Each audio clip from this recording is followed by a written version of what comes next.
हरिओम, ओम आनंद ma'am, Om Shanti ma'am, ओम ज्ञान ma'am, आप सभी दर्शकों का हमारे चैनल पर स्वागत है। आज हम लोग बीएड के समसामयिक भारत एवं शिक्षा वाले पेपर के अंतर्गत शैक्षिक अवसरों की समानता का अर्थ समझने का प्रयास करेंगे। शैक्षिक अवसरों की समानता का क्या तात्पर्य होता है, इसको हम लोग व्यापक तौर पर और सूक्ष्मता को भी ध्यान में रख कर के जब तक समझेंगे नहीं तब तक इसकी व्यापकता और आवश्यकता को आप समझना थोड़ा कठिन हो जाएगा। शैक्षिक अवसरों की समानता, जो सामान्य अर्थ लगाया जाता है कि शिक्षा के लिए सबको समान अवसर मिले, यह जो अर्थ है बिल्कुल सामान्य है।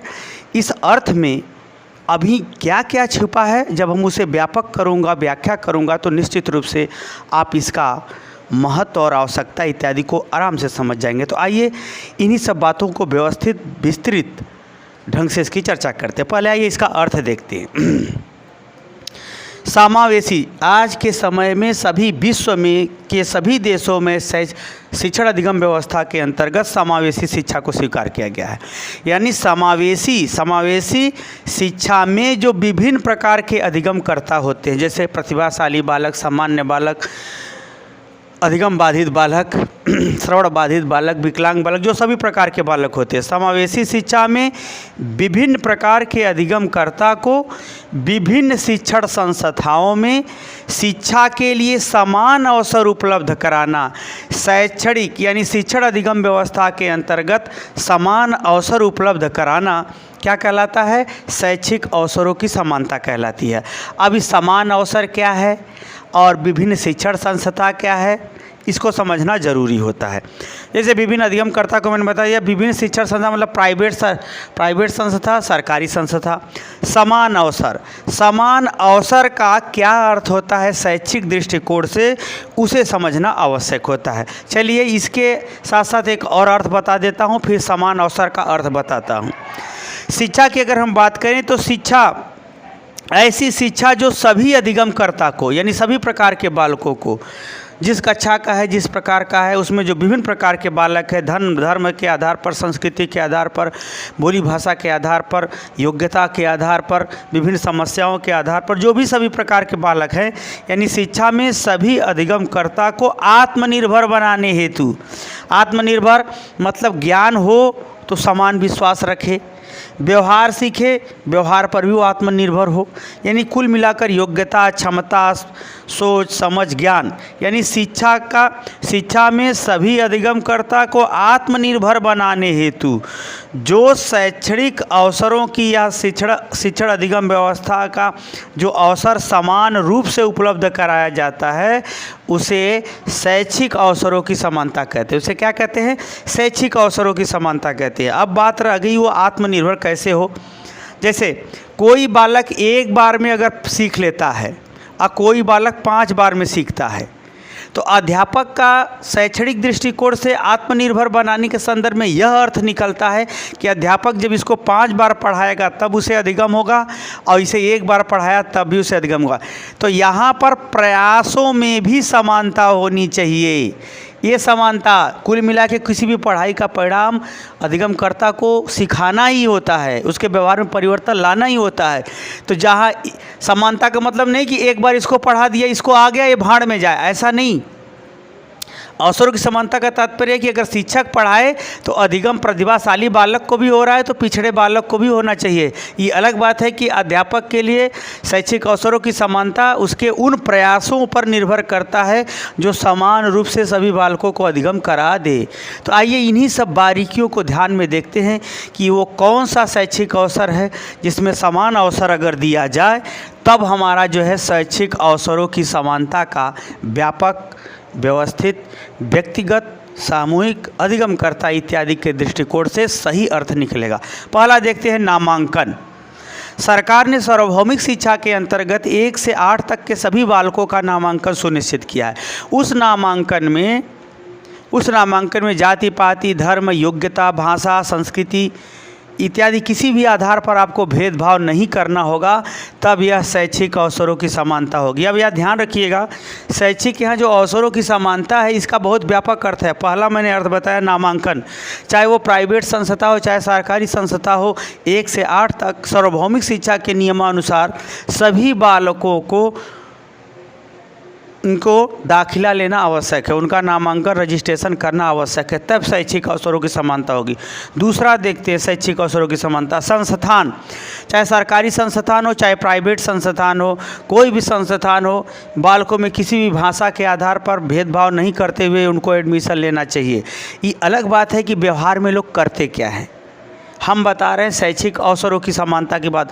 संस्थानों में भेदभाव नहीं होना चाहिए विद्यार्थियों के प्रति, क्योंकि सार्वभौमिक शिक्षा के अंतर्गत 1 से 8 तक के सभी बालकों को समान अवसर, समान जो है धारणा, मतलब 1 से 8 तक उनको बनाए रखना है पढ़ाई में, साथ ही 100% सफलता यानी 100% उसे पास करना या सफल बनाना सार्वभौमिक शिक्षा का उद्देश्य है। इसलिए सभी संस्थानों में, चाहे सरकारी हो चाहे प्राइवेट, उसमें पाठ्यक्रम, शैक्षणिक गतिविधि जो कुछ भी है उसमें समान रूप से हम सभी विद्यार्थी के लिए लागू होना चाहिए, सभी विद्यार्थी के लिए व्यवस्था की गई है।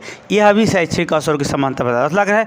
जाति धर्म यानी स्त्री पुरुष के आधार पर चाहे जाति कर लीजिए, चाहे ब्राह्मण क्षत्रिय वैश्य शूद्र के आधार पर जाति कर लीजिए, जाति पाति के आधार पर आपको भेदभाव नहीं करना है, धर्म के आधार पर भेदभाव नहीं करना है, पढ़ाते समय भी, नामांकन करते समय भी या सिखाते समय भी। यानी कुल मिला के हम बात करें तो जब इस तरह से भेदभाव नहीं करेंगे तब आपको माना जाएगा कि आप शैक्षणिक अवसरों में समानता की स्थिति है। या सरकार ने यही निर्धारित किया कि जाति धर्म क्षेत्र संप्रदाय समूह संगठन इत्यादि के आधार पर किसी भी प्रकार का कोई भेदभाव न करना भी क्या है, शैक्षिक अवसरों की समानता। अगला है देखिए अर्थ शिक्षण का, जैसे मैंने यहाँ बताया कि अगर एक लड़का 1 बार में सीखता है, दूसरा लड़का 5 बार में सीखता है, तीसरा लड़का 3 बार में सीखता है, तो शिक्षण के आधार पर शैक्षिक अवसरों की समानता तब कही जाएगी जब ये भी सीख ले, 1 बार वाला भी 3 बार वाला भी सीख ले, 5 बार। ये अलग बात है कि अध्यापक को मेहनत पड़ेगी, लेकिन बालकों के दृष्टिकोण से जो जितने समय में अधिगम कर ले समान रूप से समान पाठ्यक्रम को, उतनी बार उसे पढ़ाना, ये चाहे वो स्पेशल क्लास ले, चाहे वह विशिष्ट क्लास ले, चाहे विशेष प्रकार का शिक्षण अधिगम व्यवस्था या शैक्षणिक गतिविधि अपनाए जिससे सभी बालकों को आ जाए, वह भी क्या होगा, शिक्षण के दृष्टिकोण से शैक्षिक अवसरों की समानता होगी। क्योंकि जब शैक्षिक अवसरों की समानता तभी मानी जाएगी जब सभी प्रकार के बालकों को वो चीज़ आ जाए। ये अलग बात है कि उसको आने में अध्यापक की कितनी मेहनत लगेगी, वो अलग बात है, लेकिन अवसरों की बात किया जाए तो जो विभिन्न प्रकार के बालक हैं उनको भी वह चीज़ आ जाए, उसके लिए जितना भी प्रयास, जितना भी व्यवहार किया जाएगा वह भी शैक्षणिक अवसरों की समानता का ही रूप है। आगे है व्यक्तिगत, जैसे हर बालक अपने आप में विशेष होता है, कोई किसी क्षेत्र में जाता है, कोई विज्ञान, कोई साइंस, कोई टेक्नोलॉजी के क्षेत्र में, तो कोई समाज शास्त्र, कोई राजनीति शास्त्र के क्षेत्र में, कोई अर्थशास्त्र के क्षेत्र में, कोई कृषि के क्षेत्र में, विभिन्न प्रकार के क्षेत्र हैं।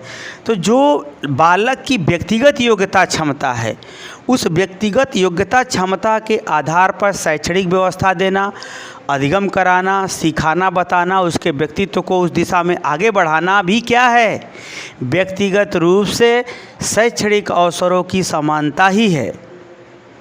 क्योंकि अध्यापक सब तरह से वह पढ़ाने के माध्यम से निर्माण करता है व्यक्तित्व का, अपने व्यवहार के माध्यम से, पाठ्यक्रम के माध्यम से, उसके जीवन में, उसके व्यवहार में निर्देशन के माध्यम से भी वो क्या करता है, व्यक्तित्व का निर्माण या बालकों को आत्मनिर्भर उनके योग्यता क्षमता के आधार पर उस क्षेत्र में बनाता है।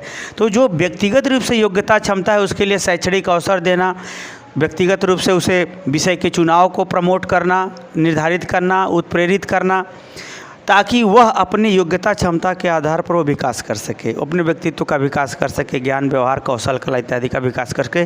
तो यह भी एक प्रकार का क्या है, शैक्षणिक अवसरों की समानता है। अगला है मूल्यांकन।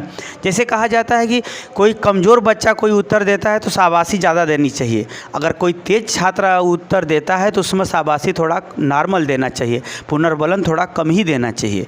क्योंकि ज़्यादा तेज वाले को ज़्यादा पुनर्बलन दे देंगे तो अहंकार में चला जाएगा, और कम तेज वाला लड़का अगर कुछ बता भी देता है, सामान्य चीज़ भी बता देता है, अगर ज़्यादा पुनर्बलन देते हैं तो वो पढ़ने के लिए उत्सुक हो जाएगा और जोश में आके पढ़ाई करेगा। तो कुल मिलाकर मूल्यांकन चाहे अर्धवार्षिक हो, चाहे छमाही हो, चाहे सालाना हो, चाहे वो क्लास के अंतर्गत हो, अधिगम को जांचने के लिए कि सही है कि हुआ अधिगम की नहीं, सभी परिस्थितियों में मूल्यांकन के अंतर्गत शैक्षणिक अवसरों की समानता उस प्रकार की होगी जो अधिगम के लिए या व्यवहार में सुधार के लिए या छात्र के कल्याण के लिए उत्तम प्रक्रिया लिए हुए हो, उत्तम व्यवहार लिए हुए हो, उत्तम प्रतिफल या धनात्मक उत्प्रेरणा को जन्म दे, उसे हम क्या कहते हैं? मूल्यांकन के अंतर्गत शैक्षणिक अवसरों की समानता है, शैक्षिक अवसरों की समानता। आप समझ रहे हैं ना? कुल मिलाकर के हमको सबको सिखाना ही है।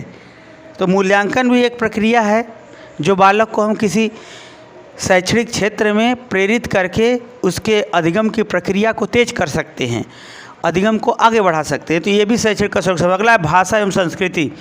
जैसे समावेशी शिक्षा के अंतर्गत विभिन्न प्रकार के भाषा, हिंदी या बांग्ला, उर्दू, फारसी जो भी हो, विभिन्न प्रकार के जो भाषाई वाले क्षेत्र वाले हैं बालक, उनके आधार पर या विभिन्न संस्कृतियों के आधार पर आपको भेदभाव नहीं करना है, बल्कि सभी भाषाओं को मिला करके इस ढंग से भाषा पारंगत कुशल शिक्षक हो जो सभी भाषाओं के बैठे हुए छात्र को ऐसी शैक्षणिक गतिविधि अपनाए या ऐसे व्यवहार कुशलता को अपनाते हुए पढ़ाने का काम करे जो समावेशी भाषा, सबको एक दूसरे को जांचने समझने, एक दूसरे से घुल मिल करके सहयोग और सहानुभूति के साथ शैक्षणिक गतिविधि या अधिगम को बढ़ावा मिले, वह भी क्या है? एक प्रकार का शैक्षिक अवसरों की समानता है।